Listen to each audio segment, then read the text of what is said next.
예, 안녕하세요. 이번 시간에는 직무 분석을 설명을 드릴 텐데요. 우리가 이제 직무 분석하면 막 여기저기서 많이 듣고 또 교과서에도 많이 나와요. 그리고 인사관리 책에 제일 먼저 나오는 게 직무 분석이거든요. 근데 이제 그렇게 해가지고 좀, 뭐랄까, 좀 새로운 게 없이 느껴져요. 근데 저는 거꾸로 직무 분석이 왜 중요한지, 직무 분석을 기업에서 어떻게 활용하는지 좀 이렇게 거꾸로 설명드릴 거예요.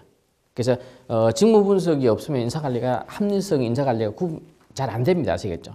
재밌는 게 보면 서양 기업들은 직무 분석이 정말 중요한 인사의 도구로 생각해요. 우리는 잘 안 써요. 그게 문화적 차이예요. 그죠? 그래서 이제 지금은 우리가 좀 더 합리성을 추구하고 과학적 체계적으로 인사관리 해야 되기 때문에 직무 분석의 필요성이 다시 느껴지는 거죠. 그래서 우리나라 기업들 중에서도 좀 체계적으로 인사관리하는 큰 기업들은 직무 분석을 다시 하는 거죠. 근데 이제 많은 기업들이 그냥 직무 분석을 뭐 이거 교과서에 나오는 거 해보니까 별 활용도가 없구나. 근데 실제로는 그렇지 않아요. 외국 기업들 보면요, 직무 분석이 없으면 인사를 못 해요. 채용 단계부터. 우리는 그냥 채용할 때 우리도 대충 하잖아요. 그죠? 근데 이제 이번에 정부에서 NCS를 만들었죠. 그 NCS가 바로 이제 직무 분석을 좀 더 활용하는 거예요. 채용 공고할 때 우리는 그냥 영업 3년 경험자 이렇게 막 다 간단히 내잖아요. 그죠? 지금 NCS는 영업에서 무슨 일을 하고 세부적으로 이제 직무 공고, 채용 공고 낼 때 아주 디테일하게 내라는 거죠. 그리고 이 직무에서는 어떤 스킬과 자격이 필요하고. 근데 그거는 직무 분석이 없으면 그렇게 공고를 못 내요. 근데 외국 기업들은 옛날부터 그렇게 해온 거죠. 그래서 그런 면에서 좀 우리가 반성도 많이 해야 되고 조금 더 이제 결과, 활용 중심으로 제가 이번 직무 분석을 설명을 드릴게요. 예, 거꾸로 그냥 쉽게 생각합시다.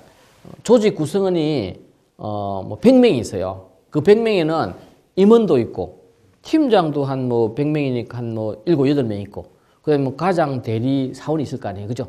근데 이 100명이 다 자기 역할과 책임이 명확해야 되는데 어떤 사람은 이거는 내 일 아니다. 네 일이다. 막 이렇게 하는 사람도 있고 어떤 사람은 똑같은 일을 막 양쪽 부서에서 같이 하는 경우도 있거든요. 그죠? 이게 이제 역할과 책임이 중복돼서 그래요. 더 중요한 거는 더 중요한 일인데 이거 내일 핑계치다가 그냥 일이 공백이 생기는 경우도 있어요. 그래서 이제 사장님이나 경영자가 볼 때는 좀 답답한 거죠. 체계성도 없고 막 그죠. 그래서 그걸 갖다가 이제 조직 내 R&R 정립이라고 합니다. Role and Responsibility. 그러니까 중요한 거는 조직 구성원들이 자기의 역할과 책임이 명확해야 되거든요. 그죠? 근데 직무 분석이 안 되면 저걸 할 수가 없어요. 물론 이제 직무 분석 안 하더라도 경험적으로 막 뭐 싸우다가 이건 네가 해라. 뭐 싸우다가 뭐 이건 내가 할게. 이렇게 해가지고 수년 동안 경험과 노하우로서 정립된 게 있을 수가 있어요. 근데 그거는 이제 체계적인 게 아니고요. 또 이제 그럼 새로 생긴 기업들은 매일 싸우다가 한 4, 5년 지나야 정리가 될 거 아니에요. 그죠? 그리고 또 나가버리면 다시 또 정립해야 되는 거. 그래서 중요한 거는 조직 내 역할 책임이 명확해야 됩니다. 그래야 업무 공백이 안 생기고 서로 다툼이 없어집니다. 자, 역할 책임에 대해 조금 세부적으로 보면요. 부서 간의 역할 책임이 문제가 되는 거예요. 이건 이제 저도 이제 컨설팅 할 때인데 매출액 한 1,000억대는 이제 2차 전지 양극 소재 만드는 회사예요. 지금 회사 좋은 회사예요. 거기 2차 전지가 이렇게 돼 있거든요. 우리가 건전지 있죠, 건전지. 건전지가 여기 볼록 튀어나온 부분이 플러스, 이쪽이 마이너스 돼 있거든. 그래서 건전지는 시계 같은 거 있잖아요. 그죠? 이거는 1차 전지라고 그래요. 이거는 소모성 전지, 쓰고 버리는 거예요. 2차 전지는 뭐냐면 충전하는 전지죠. 그래서 우리가 핸드폰에 충전하잖아요. 그죠? 그 안에 전지 들어가 있거든요. 그 다음에 노트북에도 배터리 있잖아요. 그죠? 이거 충전하거든요. 그 다음에 전기자동차. 2차 전지는 엄청나게 각광받는 산업이죠. 우리나라에서 이제 2차 전지 완성품을 만든 회사는 삼성, SDI, LG학. 이제 제가 이제 컨설팅한 회사는 삼성, SDI, LG학한테 2차 전지 양극 플러스 양극 소재를 납품한 회사예요. 그 회사에 이제 중국에서요 리튬, 망간, 마그네슘을 막 사오거든요. 이걸 막 이렇게 해요. 큰 탱커가 있어요. 저도 가봤는데 막 시커멓고요. 막 좀 무서워요. 이제 그게 설비. 근데 이제 설비팀이 있어요. 설비팀에서 하는 일은 주간 점검, 일간 점검 막 이런 게 있어요. 그래서 이 점검 계속 하더라고요. 근데 문제는 뭐냐면 이 설비 탱커 있죠. 이게 기능이 제대로 작동되는지 이걸 몇 년에 한 번씩 교체를 해야 된대요. 근데 설비팀은 매일 일간 점검, 주간 점검만 하고 있고 설비 교체하는 일은 어느 부서로도 업무 분장이 안 돼 있어요. 구매팀, 그래서 이제 설비 교체할 때 되면요, 설비팀 우리 일 아니다.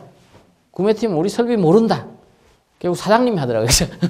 이런 데 되게 보면 중소기업 사장들이 기업을 창업에 혼자서 다 해요. 완맨쇼로. 다 하다가 이제 커지니까 이제 팀을 만드는 거거든요. 그죠? 근데 이제 중요한 일은 또 사장님이 혼자서 막 해요. 그러니까 이제 이런 일이 생겼어요. 그러니까 설비 교체, 설비의 기능이 제대로 되어 있는지 점검하고 교체 시기를 잡아야 돼요. 돈이 많이 들어가는 교체하려면. 그죠? 그러면 이 업무는 지금 설비팀 업무도 아니고 구매팀 업무도 아니고 이런 게 문제가 생기는 거죠. 직무 조사를 하다 보니까. 그래서 이제 결국 이제 제가 하면서 이거는 설비팀에서 해야 된다. 자기도 지금 안 하고 있지만 그렇게 해가지고 설비팀 직무로 넘어가는 거죠. 그럼 설비팀에 이제 점검 업무, 그 다음에 이제 이 설비 교체는 언제 할지, 왜 교체해야 될지, 매년 설비 기능에 대한 점검 이런 것들을 하게 됐습니다. 이런 게 막 중복 공백이 생깁니다. 아시겠죠? 그 다음에 계층 간의 역할 책임인데 예를 들어 이제 인사 업무니까 인사를 채용. 채용하려면 처음에 1년에 몇 명 뽑을지 정하죠. 그 다음에 모집 공고 내야 되죠. 뭐 서류 진행해야죠. 면접 봐야 되죠. 그죠? 근데 이게 일의 단계가 있는 거죠. 근데 이거를 누가 할지 정해놔야죠. 예를 들어서 1년에 몇 명 뽑을지는 사장님이 결정해야죠. 그 중요한 거죠. 그 다음에 채용 공고 내는 거는 뭐 이거 팀장이 해야 되죠. 그죠? 근데 이제 막 사장님이 채용 공고 넣을까 간섭하면 그거는 너무 또 이제 쪼잔하게 간섭하는 거죠. 그죠? 그 다음에 이제 면접 보는 거는 사장님이 올 수도 있고 안 올 수도 있고. 그죠? 예를 들어서 만약에 어느 회사에서는 팀장 면접은 사장님이 한다. 일반 직원 면접은 뭐 그냥 본부장이 한다. 이렇게 정해놓은 회사 있잖아요. 그죠?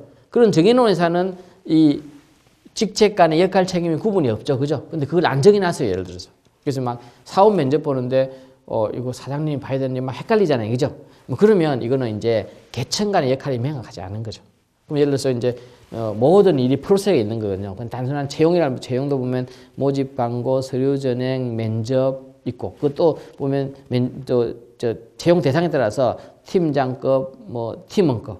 그럼 이렇게 다 구분해 가지고 이거는 담당자가 하고 이거는 팀장이 하고 이거는 본부장이 하고 이거는 사장이 하고 딱 정해 놓으면 역할 책임이 명확한데 이걸 안 정해 놓으면요 되게 헷갈립니다. 아시겠죠?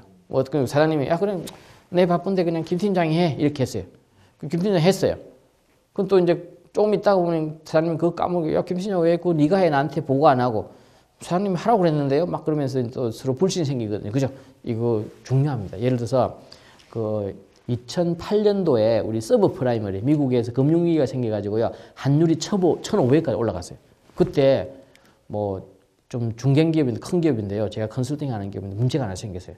그때 여러분들 잘 모르겠지만은 2006년도 7년도는요 이제 미국의 경제가 좀 둔화되면서 환율이 내려갈 거라고 전망했어요.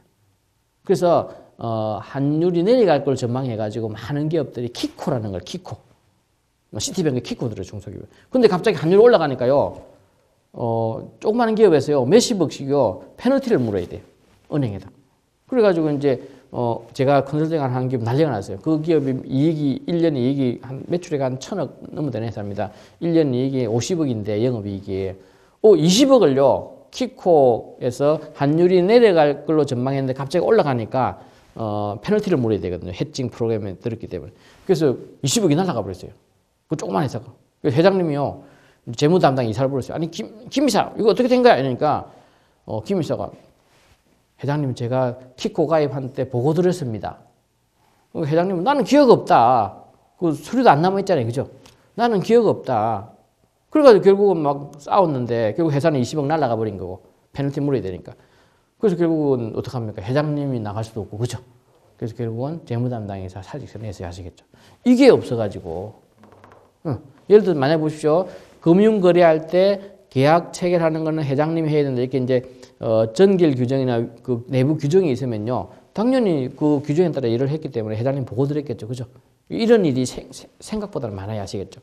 부서끼리 싸우는 거, 그래서 업무 공백이 생기는 거. 이때마다 사장이 다 개입해가지고 네가 해라 내가 해줄 수 없잖아요. 그죠? 그 다음에 대표이사, 본부장, 팀장, 팀원 간에 업무 역할이 구분이 안 돼 있으면요. 결국은 조직 내 RNR이 정립이 안 돼 있는 거죠. 그럼 공백이 생기기도 하고 나중에 막 싸우게 됩니다. 아시겠죠? 그래서 직무 분석을 하면요, 이게 다 해결됩니다. 직무 분석을 하면요, 어느 부서에서 이 일을 해야 되고, 누가 해야 되고, 이게 다 나옵니다. 아시겠죠? 근데 직무 분석이 굉장히 중요한 거죠. 자, 그래서 직무 분석하면요, 이게 만들어집니다. 직제 규정. 직제 규정은요, 이제 뭐 인사부, 뭐 영업부, 뭐 마케팅부, 뭐 기획부가 있어요. 그 기획부 간에 누가 무슨 일에 딱 정리를 해 놓거든요. 그죠? 그래서 그게 직제 규정입니다. 부서 간의 역할 책임. 그러면 직무 분석을 하면 조직 구성원 각자가 자기 하는 직무를 정리하는 게 직무 분석이거든요. 그죠? 그러면 요걸 우리 인사팀이다 그러면 인사팀만의 직원이 5명 있어요. 5명 거를 정리해 놓으면 인사팀의 역할 책임이 되는 거죠. 그래서 직무 분석하면 직제 규정이 나오게 되는 거예요. 업무 분장 규정은 그래서 각자 개인의 이제 직무가 나왔잖아요. 그죠? 그러면 업무 분장 규정이라는 자체는 한 장짜리 정도 되는데 각자가 직무 분석을 해가지고 자기 업무를 정리하게 됩니다. 그래서 그 일을 네가 수행해야 된다 이렇게 하기 때문에 업무 분장 규정도 명확해지는 거죠. 뭐 이게 없으면요 매번 뭐 올해는 이거 했다가 내년엔 저거 했다가 왔다 갔다 하니까 기준이 없어요. 그럼 정결위임 규정은요 아까 말씀드린 대표이사가 해야 될 거, 본부장이 해야 될 거, 팀장이 해야 될 거, 팀을 해야 될 걸 딱 정해놓습니다. 일의 단위마다. 그래서 실제로 직무 분석을 하면요 직제 규정, 업무 분장 규정, 정결 규정이 세팅되기 때문에 어떻습니까? RNR이 명확해지는 거죠. 근데 중요한 거는 매년 이걸 변경됩니다. 매년 조직이 바뀌잖아요. 그죠? 그럼 매년 이거 바뀌는 거죠. 예를 들어서 A하고 B가 뭐 예를 교육 업무, 이제 교육 업무가 하나 있는데 지금은 우리가 이제 교육이 작아가지고 인사하는 사람이 교육 업무를 동시에 수행했어요. 그러면 그 인사 담당자의 업무 내용 중에서는 교육이 들어가 있겠죠. 그죠? 근데 회사가 자꾸 커져가지고 교육 업무가 많아졌어요. 교육팀을 교육 담당자를 뽑았어요. 그러면 인사팀 담당자 중에서 자기 내용 중 교육은 이제 분리가 되는 거죠. 그죠? 그러면 이제 자기 직무가 하나가 나가잖아요. 그죠? 그럼 그런 것들도 다 RNR 업무 분장이 바뀌는 거잖아요. 그죠? 그죠? 그 다음에, 예를 들어서 이제 계층 간의 역할도 바뀌는 거. 그래서 매년 개인이 하는 일을 다시 정리해가지고 직제 규정이 바뀌고 업무 분장, 정결 규정이 매년 바뀝니다. 이거 1월 달에 되게 인사하면 굉장히 중요한 역할 중에 하나죠. 근데 이제 직무 분석 안 하면 이걸 할 수가 없어요. 네.